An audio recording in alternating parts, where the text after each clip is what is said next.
Hey church, happy Friday. I hope and pray that you've all had a great week this week. How good is this? Spring is almost here.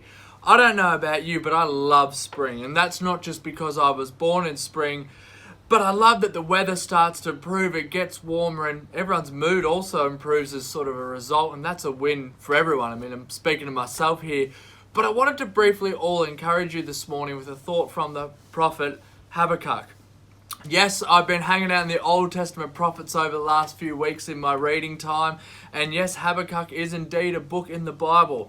Back when I was at Bible college, I can remember the lecturer preaching on Habakkuk, and I sat there and thought, man, what Bible is this guy reading? But a quick trip to the contents page and bam, there it was. Then my second thought after that was, who would call their child Habakkuk? But anyway, I digressed. There are so many fascinating points contained in the book of Habakkuk, and if you haven't read it, it's only 3 chapters long, which is great because you can read it in just one sitting. And I encourage you over this weekend, carve a little bit of time out and do it, because it really is a fascinating book of the Bible. Now, Habakkuk is an interesting character because, as most scholars point out, we don't actually know a lot about this guy. And the book of Habakkuk doesn't refer to the people of Judah directly, which is a hallmark of the prophetic books in the Old Testament, but it's actually a dialogue between Habakkuk and God. The book of Habakkuk is also a fascinating character study of the man himself. Now, when we the readers first meet Habakkuk, we find him having an argument with God, questioning his very faith, because God wasn't doing what he thought he should be doing. Now, I'm sure that's a sentiment that many of us here can relate to today as well, especially in light of where we find ourselves now.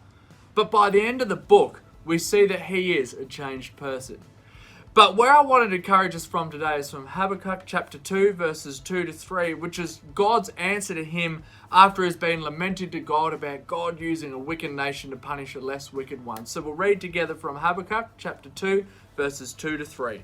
And the Lord answered me, write the vision, make it plain on the tablet, so he may run who reads it. For still the vision awaits its appointed time. It hastens to the end, it will not lie. If it seems slow, wait for it. It will surely come, it will not delay. Church, have we given up on visions that God has given us because it's taken too long? I can guarantee that when God birthed those visions within us, none of us ever saw a global pandemic happening. I mean, I know I didn't. And if I can be completely open with all of us here today, in this season, I haven't found myself reflecting upon these visions or prophetic words spoken over me. They have been pushed off to the side because everything is really odd right now, and they seem like they are so far away. But if I can say this as an encouragement to all of us today, don't forget about them. Find those journals, those scraps of paper, or even those napkins that you have with those visions written down on, and read them again. Because as we see in verse 3, the vision awaits its appointed time. It hastens to the end, it will not lie. If it is truly from God, it will come to pass. God's timing is perfect. When you read the book of Habakkuk, you'll see the journey that God takes him on. And by the end of the book, by learning to wait and trust in God, he emerges a different person. Perhaps this is a season, church, where we can continue to change and draw closer to God as we wait and trust in him.